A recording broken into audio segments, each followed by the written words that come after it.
सोन्याचा चौफुला विहिरीत फेकला। एकदा श्री स्वामी समर्थ महाराज राजवाड्याच्या अंगणामध्ये फिरत होते।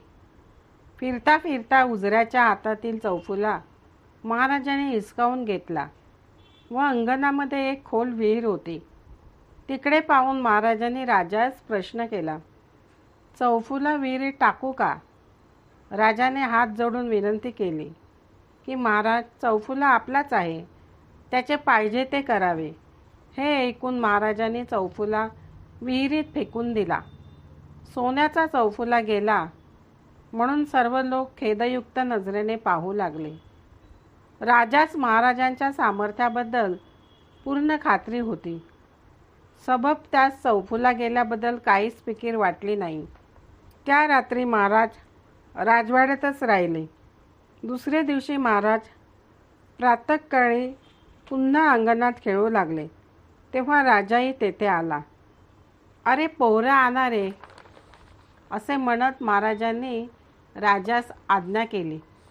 राजाने पोहरा आणला व पोहरा विहिरीमध्ये सोडून बाहेर काढला।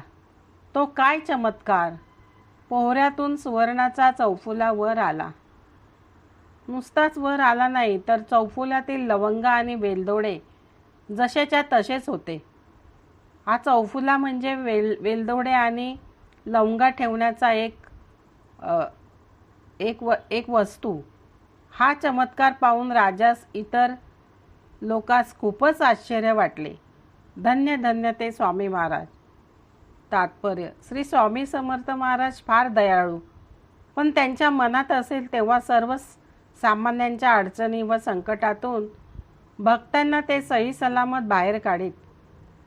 त्यांच्या अनेक कथा आपण सर्वांनी ऐकल्या व वाचल्या असतील। कोणाची पोटदुखी बरी केली, कुणाच्या मुलीचे लग्न होत नाही, तिचे लग्न जमवून दिले, कुणाला मूल होत नाही, कुणाच्या शेतात पीक येत नाही, कुणाची गाय दूध देत नाही, कुणाला मुक्ती हवी आहे, अशी सर्व कार्य स्वामी महाराजांनी केली। या कथेतील चौफुला त्यांनी विहिरीमध्ये पोहरा सोडून बाहेर काढला। मागील कथेमध्ये त्याने एका उंदराला जीवदान दिले। श्रोते हो, तुम्हाला ही कथा कशी वाटली? आवडली का? आवडल्यास हाईप व सबस्क्राईब करा ही नम्र विनंती।